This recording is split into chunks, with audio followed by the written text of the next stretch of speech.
सम्मानित प्रतिनिधि सभा सार्वजनिक लेखा समितिका सभापतिज्यू, समितिका मान्य सदस्यज्यूहरू, श्रीमान सचिवज्यू, सहकर्मी सशस्त्र प्रहरी महानिरीक्षकज्यू लगायत सम्पूर्ण प्रहरीतर्फका मित्रहरू, सञ्चारकर्मी मित्रहरू, सबैलाई नमस्कार। अब यो क्रमशः दुईटा विषय उठेका छन्। दुईटा विषयकै सन्दर्भमा क्रमशः जानेछु। पहिलो प्रश्न थियो, यो हामीलाई त दोस्रोमा आछ, यहाँ पहिलो यसमा एउटा सङ्गठनको अविच्छिन्न उत्तराधिकारको हैसियतले चाहिँ विगतमा भएका विषयवस्तु समेतलाई समेटेर बोल्नेछु, किनकि कतिपय डिसिजनहरू पहिला भएका छन्, त्यसको निरन्तरता चाहिँ मैले पनि दिइराखेको छु। त्यस कारणले यी सबै विषयवस्तुलाई म त्यसरी समेट्नेछु भन्ने पनि निवेदन गरेँ। निर्वाचन भइसके पछाडिको अहिलेको सहजकालमा हामी छौँ। सहजकालमा सजिलै कुरा गर्न हामीलाई सहज भएकै छ। निर्वाचन अगाडिको परिस्थिति यस्तो थिएन। निर्वाचन हुन्छ कि हुन्न भन्ने सन्दर्भमा निर्वाचन हुनु 2-3 दिन अगाडि पनि हामीलाई पनि इभन निर्वाचन आयोगमा पनि हुन्छ कि हुन्न भन्ने प्रश्न सुन्नु परेको थियो। हुन्छ हुन्न भन्ने दुविधाकै बिचमा चाहिँ निर्वाचन सफलतापूर्वक सम्पन्न भयो। सचिवले पनि यो यस अगाडि राखिसकेको छ। यो निर्वाचन हुँदाका बखतमा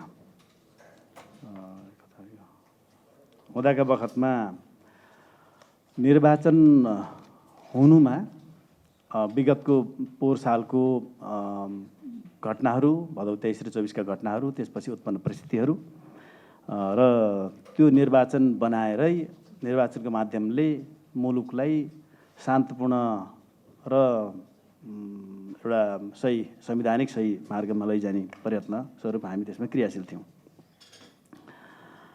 र त्यही निर्वाचनमा परिस्थिति विकसित परिस्थिति फरक थियो अहिलेको भन्दा, र त्यो अवस्थामा चाहिँ पूर्वानुमान के थियो भने सुरक्षा योजनामा पनि 1.5 लाख जति सुरक्षाकर्मी थप गर्नुपर्छ भन्ने थियो। 1.5 लाख सुरक्षाकर्मी थप गर्ने क्रममै हुँदाखेरि मितव्ययिताको हिसाबले पनि पछि हामीले चाहिँ त्यसमा मोटामोटी रूपमा घटाएर फेरि 15,000 जति घटाएर हामीले त्यसमा प्रस्ताव गरेका थियौँ। र त्यो पछाडि हामी सशस्त्र नेपाल प्रहरीमा म्यादीको नाम फेरेर निर्वाचन प्रहरीलाई हामीले राखेका थियौँ।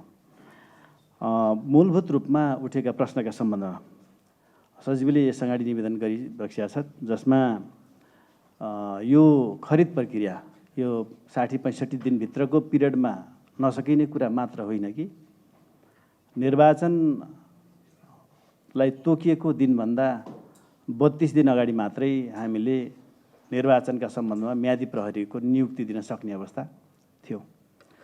32 दिन जतिमा निर्वाचनमा खटिने म्यादी निर्वाचन प्रहरीहरूको नियुक्ति दिन सकिने, त्यसपछि बजेट आउने र उनीहरूको पहिला नियुक्ति दिइसके पछाडि खाता खोल्नुपर्ने, उहाँहरूको खातामा चाहिँ उहाँहरूले प्राप्त गर्नुपर्ने तलबको, रासनको, लत्ता कपडाको पैसा दिनुपर्ने अवस्था थियो खातामै।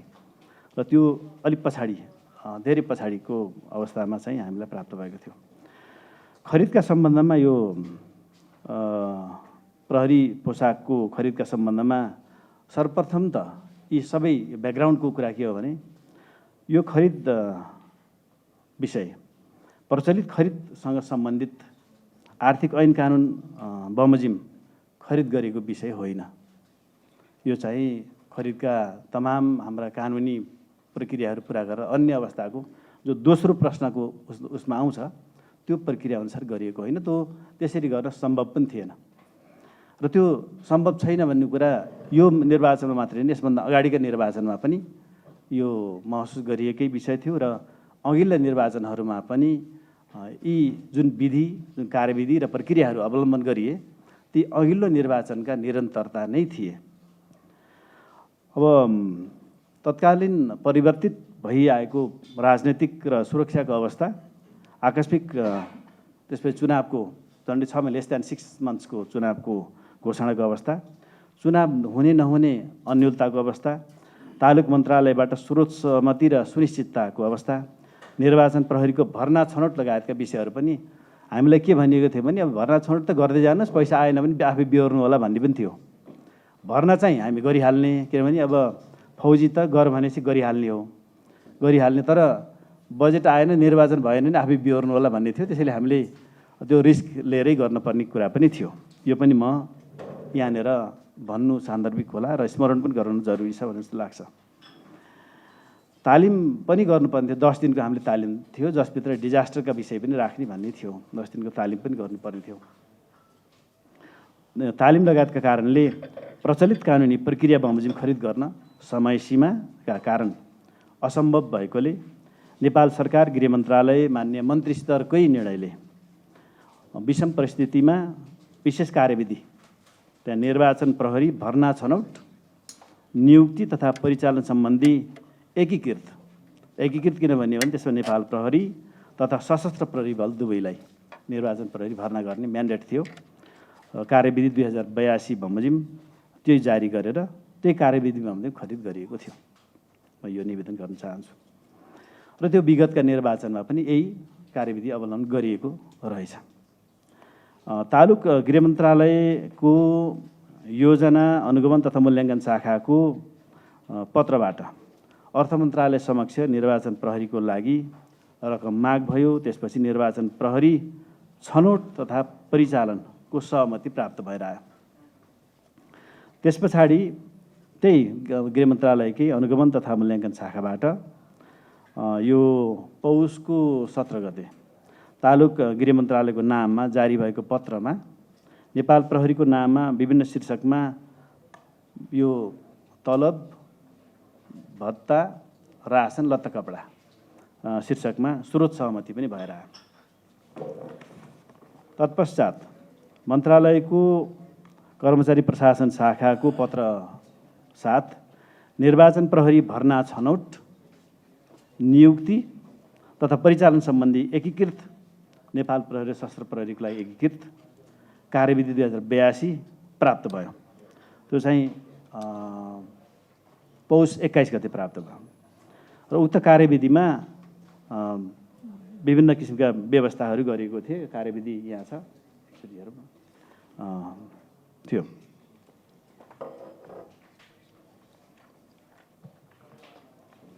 कार्यविधिको व्यवस्थामा एकछिनमा भन्नुला।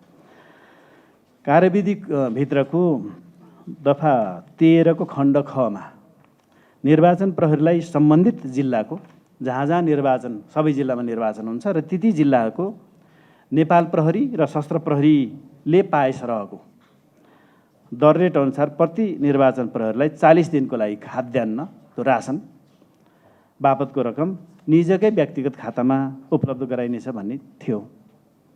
रासनको सम्बन्धमा केही विवाद पनि थिए, किनभने नेपाल प्रहरी र सशस्त्रको रासनका सम्बन्धमा पनि असमानता भएको कारणले पनि सशस्त्रमा खटिएको निर्वाचन प्रहरीले एक थरी रासन पाउने, नेपाल प्रहरीको तर्फ खटिएकोले अर्को थरी पाउने कुराले त्यहीँनिर कम्प्यारिजन हुन्छ र असन्तुष्टि पनि हुन्छ भन्ने पनि थियो। त्यसको व्यवस्थापन पनि गर्न परेको थियो केही जिल्लामा। पछि रासनको समानता भए पछाडि चाहिँ यसको अलिकति समाधान हुन गएको पनि म स्मरण गराउन चाहन्छु। त्यही कार्यविधिको खण्ड ङमा नेपाल प्रहरीसँग खटिने, म नेपाल प्रहरीको मात्रै बोल्ने हुनाले अहिले बाँकी फेरि सशस्त्र प्रहरीको सरबाट आउँछ। नेपाल प्रहरीसँग खटिने निर्वाचन प्रहरीले अनुसूची 6 क अनुसारको पोसाक, त्यहाँ अनुसूची 6 क मा पोसाक तोकिएको छ। त्यहाँ पोसाक अनुसूची 6 मा तोकिएको छ। त्यो यसमा यहाँ बुक छ, यहाँ म टक्राउँला। पोसाक नेपाल प्रहरीसँग खटिने निर्वाचन प्रहरी आफैले पोसाक खरिद गरी अनिवार्य रूपमा लगाउनु पर्नेछ। तोकिएको बमोजिमको पोसाक भन्ने छ। त्यो जुत्ता 1 जोर भन्ने छ, त्यसमा त्यो 2 जोर भन्ने त्यहाँ निवेदनमा मैले भर्खर सचिवजीले पढेको सुने। ऐजन त्यही कार्यविधिको खण्ड च मा नेपाल प्रहरी सशस्त्र प्रहरी बल नेपालको प्रधान कार्यालयबाट तोकिए बमोजिमको दर रेटको, त्यो हिमाल पहाड तराईको दर रेट छुट्टी छ आधारमा पोसाक बापतको रकम उपलब्ध गराइनेछ भन्ने छ। त्यो निर्वाचन प्रहरीको खातामा सिधै ट्रान्सफर हुने हो। त्यही कार्यविधिको खण्ड 6 मा निर्वाचन प्रहरीलाई उपलब्ध गराइने सम्पूर्ण सेवा सुविधा बापतको तलब भत्ता रासन लत्ता कपडा बापतको रकम निजको व्यक्तिगत बैंक खातामा उपलब्ध गराइनेछ भन्ने छ। त्यसैले सम्बन्धितको बैंक खातामा उपलब्ध गराइएको थियो। सोही कार्यविधिको दफा 14 को खण्ड क मा नेपाल प्रहरीसँग खटिने निर्वाचन प्रहरीले अनुसूची 6 क बमोजिमको पोसाक लाउनु पर्नेछ भनेर तोकिएको छ। पोसाक कस्तो पोसाक हुनुपर्ने, जुत्ता के हुनुपर्ने भन्ने तोकिएको छ। त्यो तोकियो भने चाहिँ लाउनु पर्नेछ भन्ने चाहिँ त्यसरी लाउनु पर्ने अवस्था।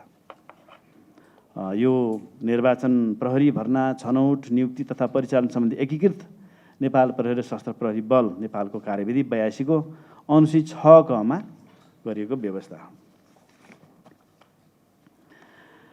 तदनुसार नेपाल प्रहरी प्रधान कार्यालय प्रशासन विभागको पौष 9 गतेको पत्रबाट काठमाडौँ उपत्यकाका प्रहरी कार्यालय र 7वटै प्रदेशका प्रहरी कार्यालयमा बजेटको परिधिभित्र रहेर निर्वाचन प्रहरीका लागि समय सीमाभित्रै नियमअनुसार सहज पोसाक, तलब भत्ता लगायतको व्यवस्थापन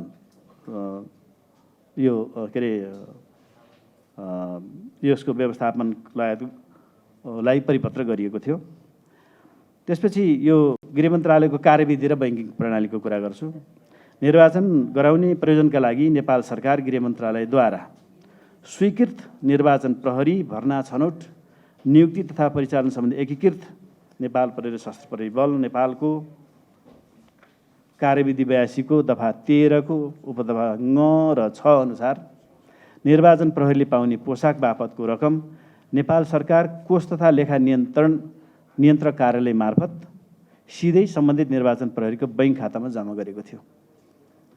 रकमको भुक्तानीका सम्बन्धमा मिति 82/11/21 यो फागुन 21 को प्रतिनिधि सभा निर्वाचनको लागि भर्ना भएका निर्वाचन प्रहरी भर्ना भए पश्चात कामकाज गर्नका लागि निजहरूले लगाउने पोसाक खरिद गर्नका लागि हिमाल, पहाड, तराईमा तोकिएको दरले प्रत्येक निर्वाचन प्रहरीको आफ्नै बैंक खातामा रकम भुक्तानी भई सोही रकमबाट निर्वाचन प्रहरीले व्यापारी मार्फत सोझै लत्ता कपडा पाउने र उनीहरूको खातामै इलेक्ट्रोनिक फन्ड्स ट्रान्सफर EFT गरी कार्यविधिले तोकेअनुसारको पोसाक खरिद गरेको अवस्था थियो।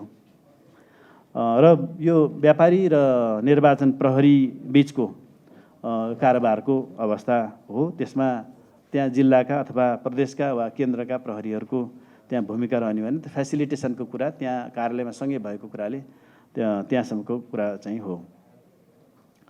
गृह मन्त्रालयको स्वीकृत कार्यविधि अनुसार कोष तथा लेखा नियन्त्रक कार्यालय मार्फत बजेट सोझै निर्वाचन प्रहरीको व्यक्तिगत बैंक खाता सिंगल भेन्डर सिस्टममा जम्मा भएको र प्रहरी कार्यालयको नाममा कुनै अख्तियारी वा खाता सञ्चालनको अधिकार प्राप्त भएको थिएन। अब निर्वाचन प्रहरीले आफ्नै बैंक खाता मार्फत सम्बन्धित व्यक्तिबाट पोसाक खरिद गरेको अवस्थामा उजुरीमा भनिएका विषयवस्तुहरू त्यहाँ उजुरीमा व्यक्तिको नाम त छैन, त्यसमा पीडित भनेर राखेको छ, बेनामी छ उजुरी। यो बेनामी उजुरीको लर्को यहाँदेखि लिएर हेलो सरकारदेखि लिएर सबैसित हामीले लर्को पाइराख्छौँ र यहाँ विभिन्न किसिमको समूहबाट एउटै उजुरी चाहिँ लगभग 32-34 पटक परेको छ लगातार। एउटै उजुरीको भाषा एउटै हो, त्यसमा चाहिँ एनोनिमस कुरा आउँछ। यसमा चाहिँ अब सबै प्रहरी यसमै मुछिएका छन् कि भन्ने किसिमको भाष्य बन्ने गरी झुटा आरोप लगाइएको छ तर उजुरी गरिएको देखिन्छ। निर्वाचन प्रहरीले स्वयं वा आफ्नै समूहबाट मापदण्ड अनुसारको पोसाक खरिद गरेको वा र सो रकम उनीहरूकै बैंक खाताबाट सोझै भुक्तानी भएको हुँदा यसमा नेपाल प्रहरीको कुनै तहको संलग्नता हुने विषय भएन। प्रतिनिधि सभा सदस्य निर्वाचनमा भर्ना भएका निर्वाचन प्रहरीका लागि विनियोजित रकम मध्येबाट निजहरूले नियमानुसार प्राप्त गर्ने रकम सिधै खातामा पठाइएकोले कार्यविधिले तोके बमोजिमको पोसाक खरिद गर्न निर्वाचन प्रहरीको खाताबाट पोसाकको लागि तोकिएको रकम व्यापारीको खातामा गएको र यसमा नेपाल प्रहरीको आर्थिक कारोबारमा संलग्नता भएको विषय भन्ने होइन। साथै कुनै प्रहरी कर्मचारीले व्यक्तिगत रूपमा रकम मागेको वा कसैले केही गरेको भन्ने विषय भए त्यो छुट्टै छलफलको विषय बन्न सक्थ्यो। तसर्थ निर्वाचन प्रहरीको र व्यक्तिगत समूहीकृत रूपमा सिधै खातामा गएको रकममा प्रहरी सङ्गठनलाई जोडेर गरिएका विषय, एनोनिमसली आउने विषय, उजुरीका विषयहरूले हाम्रा आगामी दिनका फेरि निर्वाचन त 1 वर्षपछि फेरि आउन पर्ला। अब यो निर्वाचनमा चाहिँ छुट्टै निर्वाचनको लागि अथवा सबै कामको लागि छुट्टै यो खरिद सरिद व्यवस्था कसैले गरिदिएमा हामीलाई सबभन्दा सजिलो हुन्छ। त्यस कारणले यो पनि त्यो निर्वाचन खरिद गऱ्यो भने हामीलाई सजिलो हो। यसमा संलग्न हुन नपाए सुरक्षाको कुरा हाम्रो काम हुन्थ्यो, सहज हुन्थ्यो भन्ने पनि म निवेदन गर्न चाहन्छु यस अवसरमा। यो चाहिँ निर्वाचन प्रहरीको विषय। दोस्रो विषय पनि यहाँ छ, दोस्रो उजुरी पनि।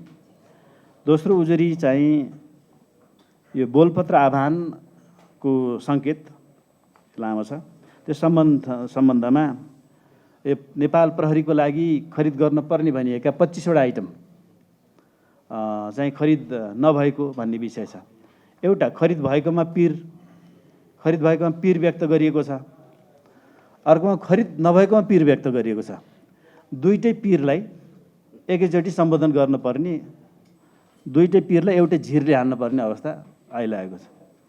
त्यस कारणले यहाँनिर यो 25वटा पोसाक सम्बन्धी माल सामान खरिद गर्नका लागि यो सार्वजनिक खरिद ऐन 2063 को दफा 14 तथा सार्वजनिक खरिद नियमावली 2064 को नियम 31 बमोजिम यो राष्ट्रिय स्तरको बोलपत्र आह्वान गरिएको, त्यसपछि लागत अनुमान पनि भएको, सार्वजनिक खरिद अनुगमन कार्यालयको यो 82/5/2 भदौ 2 गतेको पत्रबाट जारी भएको निर्देशन बमोजिम बोलपत्र सम्बन्धी कागजातमा संशोधन गरी सार्वजनिक खरिद अनुगमन कार्यालयबाट सञ्चालन भएको ई-बिडिङ पोर्टलमा समयमै प्रविष्ट गरिएको थियो, जसमा 25 आइटम थिए र 25 आइटमका लागि जम्मा 147 बोलपत्रहरू परेका थिए दर्ता भएकामा, जसमध्ये 69वटा बोलपत्रहरू प्राविधिक मूल्याङ्कनमा सफल भई आर्थिक प्रस्तावको मूल्याङ्कनको चरणमा प्रवेश गरेको हो। त्यसैले 147वटा बोलपत्रहरू मध्येबाट 69 बोलपत्र परेको विषय एउटा मात्रै व्यक्तिको नाम खुलाएर त्यहाँ उजुरीमा अहिले सुने मैले, एउटा मात्रै नाम खुलाइएको छ। तर यहाँ स्मरणीय यो छ कि यहाँ 69वटा बोलपत्रहरू परेका छन्, स्वीकृत यसमा प्राविधिक मूल्याङ्कनबाट सफलै भएको छ। त्यसैले कोही एउटा व्यक्तिलाई पर्ने नै गरी राखियो भन्ने किसिमको आरोपमा तथ्यता र सत्यता नभएको कुरा पनि म निवेदन गर्न चाहन्छु। आर्थिक प्रस्तावको मूल्याङ्कनकै चरणमा यो 82/6/10 यो असोज 10 गते नेपाल प्रहरीले 25वटै बोलपत्र तथा खरिद प्रक्रिया रद्द गरेको छ। रद्द नगरेको पिर अब यहाँनिर सुरु हुन्छ। यहाँ हेरौँ त त्यो 25वटा कतिमा कति छन्, कतिमा कति, जसमा यहाँ छ 25वटा आइटममै 5वटामा जस्तो 7वटा बोलपत्र मध्ये 3वटा सिलेक्सन भएको, तयारी चुस्ता पोसाकमा, बुटमा 2मा 2 नै भएको, ज्याकेटमा 4मा 2 भएको, कोयर म्याट्रेसमा 5मा 2 छनौट भएको, कम्बलमा 5मा 2, सर्टमा 8मा 3 हुँदै यसमा त्यो 147 आवेदक बोलपत्र दाता मध्येबाट 69 बोलपत्र दाताहरू यहाँ भएको पाइन्छ। अब कारण के थियो भन्दा यहाँ विषय चाहिँ आर्थिक प्रस्तावको मूल्याङ्कनका क्रममा यो विषयवस्तु, यो पनि समय पनि महत्त्वपूर्ण कुरा हो। समय यसकारण महत्त्वपूर्ण कुरा हो कि आर्थिक प्रस्तावको मूल्याङ्कनको चरण छ। मुलुकमा भाद्र 23 र 24 गते चाहिँ भएका दुःखद घटनाहरूबाट भर्खर गुज्रेको अवस्था पनि छ। त्यहाँनिर विषम परिस्थिति सिर्जना भएको पनि छ। त्यही बिचमा चाहिँ बोलपत्र दाताहरूमध्ये बाट विभिन्न ठाउँबाट हुनुपर्छ, विभिन्न ठाउँबाट यो विभिन्न सञ्चार माध्यम, पत्रपत्रिका, मन्त्रालय लगायत र प्रहरी सङ्गठनलाई पनि विपक्षी बनाएर विभिन्न किसिमका चाहिँ सम्प्रेषण विषयहरू सम्प्रेषण भइराखेका पनि छन्। विषम परिस्थिति छ, सम्प्रेषण खराब छ, आर्थिक मूल्याङ्कनको समय छ। यो अवस्थामा चाहिँ त्यहाँ बोलपत्र बिडिङ गर्नेले बोलपत्र बिडरले बिडिङ गर्यो, त्यसको सोल राइट चाहिँ बिडिङ लिने कि नलिने भने उसमा पनि रहने नै हुन्छ। त्यसमा the purchaser which is Nepal police reserves the right to accept or reject any bid and to cancel the bidding process and reject all bids at any time prior to contract award without thereby incurring any liability to the bidders. यसमा मालसामान निर्माण कार्य, परामर्श सेवा वा अन्य सेवा आवश्यक नभएमा सार्वजनिक निकायले बोलपत्र अस्वीकृत गर्ने वा रद्द गर्ने भन्ने व्यवस्था कानुन बमोजिम नै व्यवस्था भएको विषय हो। त्यसकारण बोलपत्र रद्द गर्ने निर्णय नेपाल पुलिसले गरिसके पछाडि त्यहाँ यसको विरुद्ध चित्त नबुझेर 25वटा बोलपत्रदाताहरू मध्येबाट 8वटा बोलपत्रदाताले सार्वजनिक खरिद पुनरावलोकन समिति समक्ष 13वटा बोलपत्रदाताहरूले उच्च अदालत पाटनमा छुट्टै त्यहाँनिर रद्दको निर्णय बदर गरिपाउँ भनेर उजुरी निवेदन हाल्नुभएको छ र दुईतिरकै पर्खिनुपर्ने अवस्था पनि फेरि विद्यमानै छ।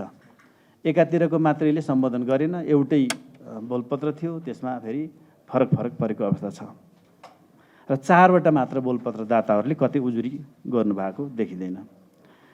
सार्वजनिक खरिद पुनरावलोकन समितिबाट आवश्यक नभएको भन्ने विषयलाई प्रमाणित गर्ने पर्याप्त आधार कारण नपुग्ने देखिएको र सञ्चार माध्यमको टीका टिप्पणीको आधारमा रद्द भयो कि भन्ने कुराले त्यस्तो उपयुक्त हुँदैन भनेर सार्वजनिक खरिद ऐन 2063 को दफा 50 को अथवा 5(ख)(3) बमोजिम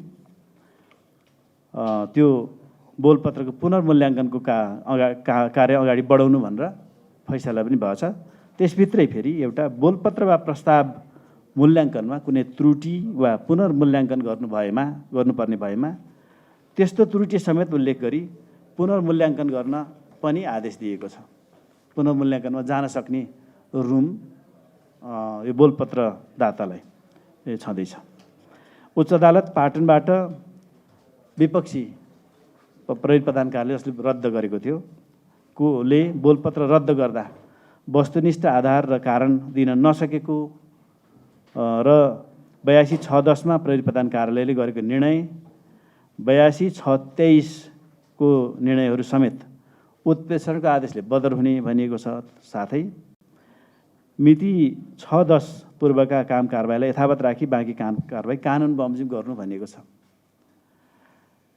कानुन बमोजिम गर्नु भनेको त्यो बोलपत्र ठिक नहुँदा कानुन बमोजिम फेरि पुनरावलोकनको लागि दोहोराइ पाउनको लागि जाने बाटो छोडेकै हो भन्ने पनि हो।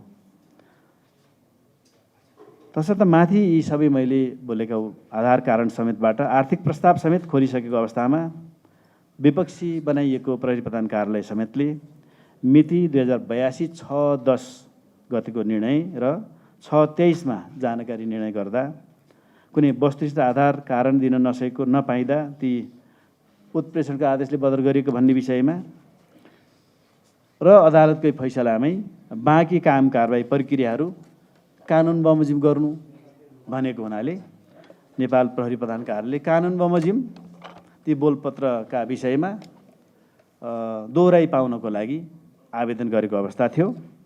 आवेदन गरिसकेको परिस्थिति के छ भन्दा प्रचलित न्यायिक प्रक्रियासँग सम्बन्धित सबै कानुनी उपाय समाप्त एक्जस्ट भइ नसकेका वा अन्तिम उपाय बाँकी नै रहेको हुँदा उक्त दुवै निकायको आदेश उपर खरिद पुनरावलोकन समिति र अदालतको आदेश उपर अन्तिम आदेश वा न्यायिक निरूपणका लागि नेपाल प्रहरी प्रधान कार्यालयबाट मुद्दा दोहोराइ पाउन सम्बन्धित अदालतमा निवेदन कानुन बमोजिम दायर गरिएकोमा सम्बन्धित अदालतबाट मिति 2083/4/27 अस्ति साउन 7 गतेका दिन सुनवाई गरी यसमा सर्वोच्चबाट सुनवाई समेत गरी मुद्दा हेर्ने अनुमति पनि प्राप्त भई मुद्दा अहिले विचाराधीन रहेको छ। यो मुद्दा अदालतकै विचाराधीनको विषय हो। तसर्थ सार्वजनिक निकायबाट तयार गरिएको बोलपत्र कागजातमा तोकिएको शर्त र सार्वजनिक खरिद ऐनमा भएको व्यवस्था बमोजिम खरिद प्रक्रिया रद्द गरिएको, खरिद प्रक्रियाले कुनै पनि कार्य अगाडि नबढेको, बोलपत्रमा फर्महरूसँग कुनै पनि सम्झौता नभएको र राज्य कोषबाट कुनै पनि खर्च नभएको, खर्च गरिएको छैन र उजुरीमा उल्लेख बमोजिम कुनै पनि आर्थिक अनियमितता वा भ्रष्टाचार नभएको र हुनसक्ने अवस्था पनि नभएको, किनकि यसमा कुनै कामै भएको छैन। साथै खरिदसँग सम्बन्धित विषयमा चित्त नबुझेको अवस्थामा सार्वजनिक खरिद पुनरावलोकन समिति समक्ष वा अदालतमा उजुर दिई न्याय निरूपणमा हुने व्यवस्था हुँदाहुँदै पनि सोही व्यवस्थालाई अवलम्बन नगरी खरिद प्रक्रियालाई असफल बनाउने गलत मनसायबाट प्रेरित असम्बन्धित व्यक्तिहरूले समेत, यसमा थुप्रै असम्बन्धित मैले भने बेनामी उजुरीहरू यो सबै खरिदमा पर्छन्। मैले एउटा यो निवेदन यही मौकामा गरौँ, हाम्रा मुलुकको कर्ममा शहादत प्राप्त गरेका अमर प्रहरीहरूको नाममा अमर प्रहरीहरू को हितार्थ एउटा भिरकुटी मण्डपमा भएको हाम्रो प्रहरी यो ब्लू पेभिलियन भन्ने छ, ब्लू पेभिलियनमा अमर प्रहरीहरूले नै उत्पादन गरेका सामानहरू उनकै स्टल राखेर उनैद्वारा सञ्चालन हुने काम गर्न पाए हुन्थ्यो भनेर असल मनसायले सार्वजनिक ठाउँमा मन्तव्य दिएको विषयलाई पनि बाहिरतिर फेरि यस्तै बेनामी उजुरी बनाइएको छ। न त त्यहाँ कुनै संरचना बनाइएको छ, न कसैसित कुराकानी गरिएको छ, न कुनै सरसल्लाह भएको छ, केही नभए विषयमा पनि बेनामी उजुरीहरूको लहरको यो अहिले गृह मन्त्रालय तालुक गृह मन्त्रालयमा पनि छ, त्यस्तै अन्य विभिन्न निकायहरूमा पनि छ। असम्बन्धित व्यक्तिहरू समेतले यस प्रकारको उजुरी असम्बन्धित निकायमा पनि दिएका छन्। सार्वजनिक खरिद अनुगमन कार्यालयबाट पनि जारी भएका नमुना बोलपत्र कागजात र प्रचलित सार्वजनिक खरिद ऐन नियमावलीको आधारमा हुने खरिद प्रक्रियामा नै प्रश्न चिन्ह खडा हुने गरेको छ। त्यसैले मेरो निवेदन हो, एउटा खरिद मन्त्रालय, खरिद विभाग भएर सरस्वती सबै खरिदका कामहरू उहाँले गरिदिएमा हामीलाई खुरखुर काम गर्न सजिलो हुन्थ्यो भन्ने पनि विनम्र अनुरोध छ। त्यसै हाल खरिद प्रक्रियामा का सम्बन्धमा सार्वजनिक खरिद ऐनको संशोधित व्यवस्था अनुरूप बोलपत्र सम्बन्धी प्राविधिक स्पेसिफिकेसन लगायतको परिमार्जनको कार्य अगाडि बढाई नयाँ चरणबाट नियमानुसार खरिद सम्बन्धीको कार्य हुने नै छ। यस वर्ष अब आर्थिक वर्ष पनि चेन्ज भयो, यो काम हामीले यो त निरन्तर चल्ने प्रक्रिया हो, त्यस कारणले यो हुने नै छ। प्रहरी प्रधान कार्यालयबाट बोलपत्र रद्द हुँदा कुनै पनि फर्मसँग सम्झौता कन्ट्र्याक्ट एग्रिमेन्ट भएको छैन, पेस्की वा भुक्तानी फाइनान्सियल डिस्बर्समेन्ट पनि गरिएको छैन र माल सामान दाखिला पनि भएको अवस्था छैन। राज्य कोषबाट कुनै पनि किसिमको खर्च नभएकाले भ्रष्टाचार वा वित्तीय अनियमितताको वस्तुगत आधार नै विद्यमान नभएको बेहोरा पनि म सम्मानित यो समितिमा म हार्दिकतापूर्ण निवेदन गर्दछु। बाँकी के आयो भने म फेरि भन्नुला। धन्यवाद। जय नेपाल। यो धरतीमा सबभन्दा काम नलाग्ने मान्छे हामी नै रहेछौँ जस्तो लाग्यो। 13 जना मान्छेले बोल्नुभयो, मिश्रित कुराहरू सबैसित आइसके। अब यहाँ सरस्वती हेर्दाखेरि अब दुधले नुहाएका मान्छेका छेउमा बसियो कि जस्तो लाग्यो।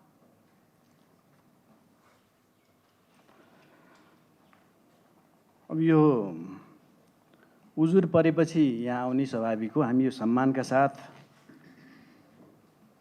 यहाँ चाहिँ विषयवस्तुहरूको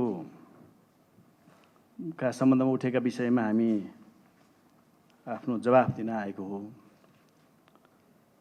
यो हुर्मतै लिने किसिमको यो परिस्थिति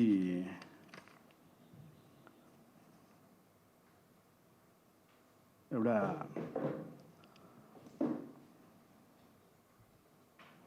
यो सभ्यताको हिसाबले पनि संसदीय कुराले पनि त्यति मजाको चाहिँ लागेन।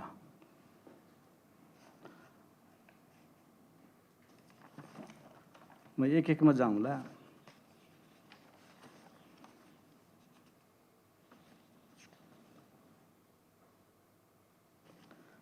यहाँ चाहिँ उजुरीका सम्बन्धमा यहाँ उजुरी परेका सम्बन्धमा अनुसन्धान हुनुपर्छ, सोधपुछ हुनुपर्छ, सबै ठिक छ।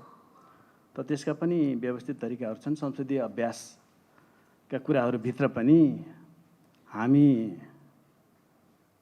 प्रहरी मात्रै होइन, यो कित्ताका हामी मुलुकी प्रतिपक्ष पनि होइन।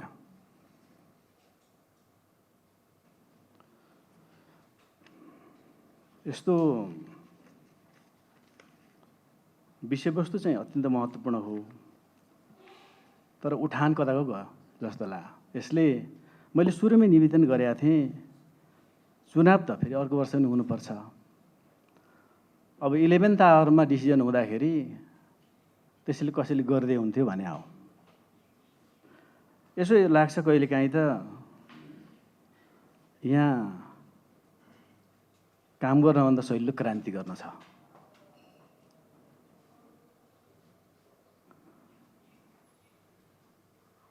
र हजुर होइन, अहिले हेर्दाखेरि बोल्न पनि सजिलै छ, आरोप लाउन त सजिलै छ।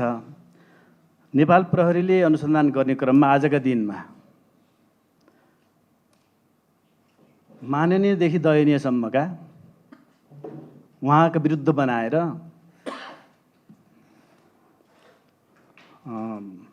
विभिन्न किसिमको उजुरीहरू हाल्छन्। आचारका, विचारका, व्यभिचारका, ठगीका, वैदेशिक रोजगारमा पठाउँदाखेरि चाहिँ लुटिएका निवेदनहरू पनि छन्। तर त्यसको प्रारम्भिक अनुसन्धान गरेर अहिले अपनाइआएको मिक्स्ड इन्भेस्टिगेटिभ सिस्टमले हामीले अलि सुन्ने र त्यसपछि मात्रै थुन्ने भन्छौँ। पहिला जस्तो च्याप्पै चाहिँ समातिहालेको छैन। त्यो छ स्थिति। किनभने पहिलाको सिस्टम एडभर्सरियल थियो, त्यस कारणले च्याप्पै समात्ने र सुन्ने किन भन्ने प्रिन्सिपलै त्यस्तो। अहिले चाहिँ सुन्ने र थुन्ने छ, किनभने हामीले अलिकति मिक्स्ड सिस्टम पनि अपनायौँ। अब यो यस्तो सबैका आरोपको अहिले मैले पेटाएर खोलिदिएँ भने बस्न त कोही सकिन्न जस्तो लाग्छ। मलाई पनि थाहा छ साइबर ब्युरोमा कति अनुसन्धान गर्नुपर्ने विषय छन्, सिआइबीमा कति छन्, ती पनि यहीँ खोलौँ? त्यो त होइन होला। ती सबै छन्। आरोप लाउँछ कसैले लाग्छ, र कस्तो मान्छेले उजुर दिएछ भन्ने पनि थाहा छ। यहाँ समितिको मर्यादाको खातिर पनि ती त सबै बोलिएन। एउटै व्यक्तिले 30वटा जति धारावाहिक उजुरी दिइरहेछ, एउटै व्यक्ति विरुद्ध टार्गेटेड दिइरहेछ भन्ने त मैले यस अगाडि निवेदन गरेकै हो। तर त्यो व्यक्ति को थियो भन्नेतर्फ चाहिँ कोही गइएन। हामीलाई थाहा छ त्यसका शङ्काका घेरामा पर्ने मान्छेहरू पनि थाहा छ। तर कानुनका सिद्धान्त र मूल्य मान्यताका आधारमा हामीले त्यो व्यक्ति विरुद्ध कसै विरुद्ध पनि प्रमाणविहीन भएरै पनि त्यत्तिकै बोल्दै चाहिँ हिँड्दैनौँ। त्यति चाहिँ आधारभूत सिद्धान्त हामीले यहाँ मात्रै होइन विदेशमा गएर पनि सिकेकै छौँ। अनुसन्धानका आधारभूत कुराहरू, प्रिन्सिपलका कुराहरू त्यहाँ चाहिँ अब सजिलो चाहिँ गाली गलौजै गर्नु रहेछ मञ्चमा बसेर, त्यो सिक्न पाए हुन्थ्यो। त्यो जुन सिकिन्छ नि त्यतिखेर हामी पनि पुलिस मात्रै त होइन, ब्युरोक्र्याट मात्रै पनि होइन, नागरिक पनि हो। पुलिसको रूपमा त खासै यो छुचो पेसा हो, यसमा सम्मानको अपेक्षा गर्नु नै भुल हुन्छ। तर नागरिकको रूपमा पनि प्राप्त गर्ने आधारभूत सम्मानका विषयहरू पनि छन्। त्यो चाहिँ यहाँ चाहिँ त्यो अब यहाँ प्रहरीहरूलाई घिसार्छु भन्नेहरूले पनि बडा मिठो कुरा गरेर चाहिँ यहाँ सुन्न पाइयो। घिसार्छु भन्ने किसिमको कुन किसिमको पाषाणयुगीन मानसिकता बोकेका मान्छेबाट हामी शासित हुँदैछौँ कि भन्ने चिन्ता गरिराखेकै बिचमा बडा दुधले नुहाएका कुरा सुनिन्छ। यस्ता किसिमको विरोधाभासपूर्ण कुराले हामीलाई खासै कहीँ पुर्याउन्न भन्ने यो भन्नै पर्ने भएर मैले यति निवेदन गरेँ। अब मान्यज्यूहरूले अत्यन्त दयनीय अवस्थाका प्रहरी युनिटहरू भन्नुभयो। 70 वर्षको इतिहासमा प्रहरी चाहिँ लाई जे साधन स्रोत सम्पन्न बनाउनु पर्थ्यो कानुनी हिसाबले, असभावका साधन स्रोतको हिसाबले त्यो त बनाइएकै थिएन। यो कमसेकम प्रहरी कहाँ यी साधन स्रोत छैन रहेछन् भन्ने थाहा पाइदिएकोमा पनि हार्दिकताका साथ धन्यवाद दिन्छु। र ती केन्द्रले रोकेका कारणले स्थानीय तहसम्म नपुगेका भन्ने होइन। त्यो केन्द्रैमा छैन, केन्द्रैमा जानुभयो भने पनि ती अवस्था देखिन्छन्। हामीले लागेको वर्दी हेरेर तलगाले पाइन्छन् एक्लै खाएका होलान् भन्ने लागेको भए यो हाम्रो किने हो। अब त्यसैले साधन स्रोत सम्पन्न बनाउने विषय चाहिँ आधारभूत कुरो हो। यो चुनावमा मात्रै प्रहरी चाहिने होइन, अरू बेला पनि चाहिन्छ। त्यस कारणले त्यो पनि सधैँभरि त्यसलाई पुलिसलाई अलिकति आधारभूत किसिमले यसका साधन स्रोत सम्पन्न बनाउनको लागि पनि हामीले प्रयत्नशील हुनैपर्छ। अब हामीलाई त्यहाँ 3 करोड खाएको भन्ने कुरा पनि आयो, 3 करोड हराएको भन्ने आयो। 3 करोड हराएको, न त 3 करोड हराएको छ, न हाम्रा घर परिवारका मान्छेहरू संलग्न छन्। प्रहरी भएकै कारणले सबै कुराको अबगाल खाइराख्नै पर्ने होला त। जे भने पनि हुन्छ उजुरकर्ताले, त्यति हेर्नुपर्ने त हुन्छ होला नि त। त्यहाँनिर एउटा त्यो विषय र त्यो अर्को विषय पनि फेरि यो पनि म यहाँ निवेदन गर्न चाहन्छु कि हाम्रा ब्याङ्क डिटेलहरू निकालेर यत्र तत्र सर्वत्र वितरण गरिएका छन्। ठाउँमा वितरण गरिएकै छन्। अहिलेदेखि होइन, केही महिनाहरू भए। त्यसका पछाडि को छन् पनि थाहा छ। हामी योभन्दा प्रमोसन हुनुभन्दा अगाडि चाहिँ हाम्रै विरुद्ध चाहिँ विश्वभ्रमण गर्दै 6-7 पानाका आलेखहरू, निवेदनहरू, उजुरीहरू, आरोपहरू आयोगहरूमा नपठाएका होइनन्। त्यहाँ पनि को छ भन्ने पनि थाहा छ। केही हाम्रा सहकर्मी होलान्, केही कम्पिटिटर होलान्, केही जान किसिमले खेदै खन्नुपर्छ भन्ने मान्छे पनि होलान्। त्यो पनि थाहा छ। तर उच्च ओहदामा बसेपछि चाहिँ यति त्यो चाहिँ कालकोट पिएर बस्नुपर्ने भने जस्तो त्यो पनि बेहोर्नुपर्ने चाहिँ हुँदो रहेछ। अब अहिले बिचमा थुप्रै कुराहरू आए। अब निकायहरू स्वायत्त छन्, स्वायत्त निकायहरूले आफूले अनुसन्धान गरेपछि हुन्छ। हाम्रो कहीँ कतै कसैलाई मैले एक कल फोन गरे पनि छैन। र मेरो ब्याङ्क डिटेल फेरि हेर्न पनि म अनुरोध गर्छु। मेरा परिवारको त्यो म सजिलोले भने जस्तै त्यो पनि हेर्न अनुरोध गर्छु। कल रेकर्ड पनि हेर्न अनुरोध गर्छु। यो यति त हामी प्रष्ट छौँ। कल डिटेल हाम्रो पनि हेर्नुपर्छ र त्यस्ता मान्छेहरूका पनि कल डिटेल हेरिनुपर्छ। त्यो पनि म निवेदन गर्छु। ती मान्छेहरूको नाम यहाँ किन भनौँ, म अनुसन्धानकर्तालाई भनौँला। एउटा अनि अर्को चाहिँ यो स्टक अडिटका कुराहरू भए, कानुन सम्मतका कुराहरू भए, त्यसमा हामी त्यसै गरी गरे हो। यो हामी बिर्सनी बानी भएका मान्छे रहेछौँ।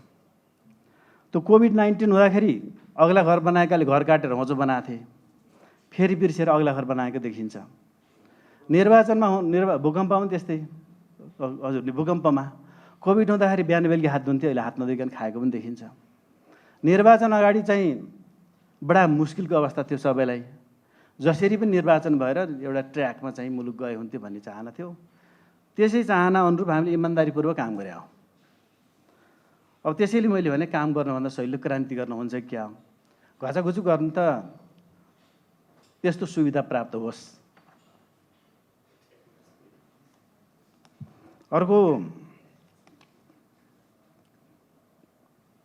अर्को चाहिँ यो पत्र पठाइएका कुराहरू, त्यहाँनिर प्रमाणित गर्ने कुराहरू हामीले यहाँ भन्यौँ।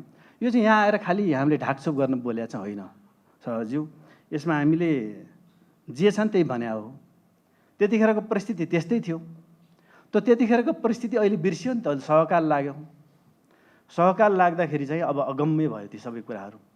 त्यस कारण त्यतिखेर जसरी चुनाव गराइदिए हुन्थ्यो भन्ने कुरा अहिले परिवर्तित भयो। परिवर्तितको चाहिँ बिर्सिन सहिलो छ। र फेरि पनि आउँछ चुनाव, फेरि पनि आउँछ, फेरि पनि समस्या आउँछ। खरिदका कुराहरू यति धेरै गिजोलिए कि त्यही ठेकदारका बिचमा, त्यही कम्प्युटरको बिचमा, हाम्रै साथीहरूका बिचमा, प्रहरीहरूका बिचमा, यी सबैका बिचबाट यी गिजोल्ने काम भएपछि खरिद गर्नु कि नगर्नु। पोहोर साल 23 र 24 गते पछाडि नाङ्गै ड्युटी गरेको छ प्रहरीले। खाली खुट्टा गरेका छ, युनिफर्म नभइकन गरेका छ, साधन स्रोत नभइकन बनाएको छ। एउटा पनि साधन 593वटा सवारी साधन जलेको काठमाडौँमा, यो मुलुकमा चुनाव हुने अगाडि 1 महिना अगाडि, झन्डै 20 दिन अगाडि बल्ल दाताले दिएका सवारी साधन पाएर चुनाव गराएको। त्यो 6 महिनासम्म तैँले कसरी गाडी ल्याएर चलाइस्, यहाँ गस्ती पटोल कसरी गरेका, शान्ति सुरक्षाको प्रत्याभूति कसरी गरेका छस् भनेर त कसैले प्रश्न सोधेन। भगवान्ले आएर चलाएको थिएनन् नि, हामीले चलाएको मागेर। र त्यतिखेर पनि हाम्रा बिग्रेका भत्केका छेदविच्छेद भएका चौकीहरू जनताले बनाइदियो। जनताको त्यत्रो दर्वीभूत हुने अवस्थामा सवारी साधन टाइमले दिए भए हुन्थ्यो नि त, अझ गतिलो यो चुनाव भव्य गराइदो हो होइन। र त्यसैले मैले अगाडि भने यो सबै मान्छे डराउने स्थिति बन्यो। पहिला हाम्रो पनि त्यो सुडानमा त्यस्तै समस्या बन्यो। यो खरिद गर्ने कुरामा सबै किसिमको मान्छेहरू पन्चिन थाले। को नपन्चिने? उच्च होदामा नेतृत्वमा पुगेपछि पन्चिन नमिल्ने भयो। नपन्चिकन राम्रो काम गरौँ भने मैले अगाडि त्यही भएर भनेको, एउटा सुरु नै गरेको छैन, चर्चा भएको छैन, एउटा यसो गर्न पाए हाम्रा के अरे मृत्यु भएका, शहादत प्राप्त गरेका अमर प्रहरीहरूको परिवारलाई भर्ते हुन्थ्यो कि भनेर राखेको प्रश्नमा 30 लाख खायो बन्द लेखिदियो। अब 30 लाखको पनि एकचोटि बोलाइदिनु न हजुर। फेरि यो लेखा संविधा 30 लाख खाइसरी अनु बोलाएर फेरि जवाफ दिनु पर्ला। त्यसरी कसरी सिर्जना हुन्छन् यी कुराहरू भन्ने पनि छ। एक थरीले शपथै खाएर यो 1 जुनीमा शपथै खाएर चाहिँ निवेदन लेख्ने मान्छे पनि छन् नि, नाम भन्नुला नि म। त्यसको कल डिटेल पनि लिएर हेरिदिउँ नि त। हाम्रा सबै लिउँ। जागिर खाएको इन्सपेक्टर जागिर खाएको 5-7 वर्ष UN काम गरियो ल, त्यसपछि ल्याउँ नि त, सबै ल्याउँ न, हिसाब गरौँ। होइन भने आजसम्म निष्ठापूर्ण काम गरे मान्छेलाई ल्याएर अब यहाँ ल्याएर जीवनलाई दिए भने जीवनलाई दियो भने त स्ट्यान्ड होइन होला। कुनै पनि ठाउँको एउटा सामान्य मर्यादा त हुन्छ होला नि, एउटा त्यो पनि मैले भन्दैछु। त्यसैले अलिकति हाम्रा पनि निवेदन परेका छन् नि, सबैका परेका निवेदन यस्तै गरी आउँदाखेरि चाहिँ गाह्रै पर्छ। अब मलाई पनि सोध्दैछु ल्याउँ कि क्या हो, गाह्रै पर्छ। अब यो चौकीको कुरा मैले अगाडि भने, गाह्रो हामीलाई पनि गाह्रै छ, नदिएको होइन। 970 प्रहरी युनिट छन्, अस्थायी प्रहरी युनिटको माग छ। अलरेडी 1300 प्रहरी चौकीहरूको घर छैन, सवारी साधन छैन। प्रश्न सोध्ने मान्यज्यूलाई मेरो प्रश्न छ कि जग्गै नभएका प्रहरी चौकीलाई जग्गा दिने कुरा गरिदिउँ एक दिन। सवारी साधन नभएका प्रहरी चौकीलाई सवारी साधन 593वटा सवारी साधन जल्दाखेरि नेपाल पुलिसले प्राप्त गरेको त 250 सवारी साधन, बाँकी त छैन त। अनि मसँगै छैन, मैले कुन चाहिँ त्यो बन्दुके प्रहरी चौकीलाई बरथकालाई दिन्छु त? सकिनँ नि मैले पनि। त्यसैले मान्यज्यूले सकिदिनुहोस्। अहिले हामीले के भनेका छौँ भने तालुक गृह मन्त्रालय मार्फत सङ्घीय मन्त्रालयमा लेखेर स्थानीय प्रहरी चौकी चाहिने हुँदा स्थानीय प्रहरी चौकीको भवन चाहिँ बेरुजु पनि चिन्ता छ उहाँहरूलाई। त्यो भवन बनाइदिने जिम्मा पनि स्थानीय तहले लिइदियोस्, लो कस्ट बिल्डिङ बनाइदियोस् र स्थानीय तहले ती बिल्डिङ बनाइदियोस्। र हामी आजका दिनमा हाम्रो क्यालकुलेसन 105 वर्ष लगाएर बनाउने भवनहरू 1 वर्षमा 285 भवन बनाऊँ न त भनेका छौँ। त्यो बन्दाको दिनमा बन्दुके प्रहरी चौकी पनि अलिअलि हेर्न लागेको होला अहिले भन्दा, र हाम्रा प्रहरीहरू पनि अलि हेर्न लागेको होला। हाम्रा प्रहरीको पनि छैन, हाम्रो पनि छैन। काठमाडौँमा यस्तो हालत छ। काठमाडौँमा बसेको ब्यारेक हेरिदिनुहोस्, ब्यारेक कसरी प्रहरी बसिया छ। अनि बल्ल बन्दुकी चौकी पनि तुलना गर्नु त काठमाडौँ राजधानी यस्तो छ। राजधानी बाहेक पनि मुलुक छ, म त राजधानी बाहिरबाट आएको, यो पनि थाहा छ। र अरू त अब मोटामोटी धेरै लामो किन भनौँ। त्यसैले अब यो निवेदन छ कि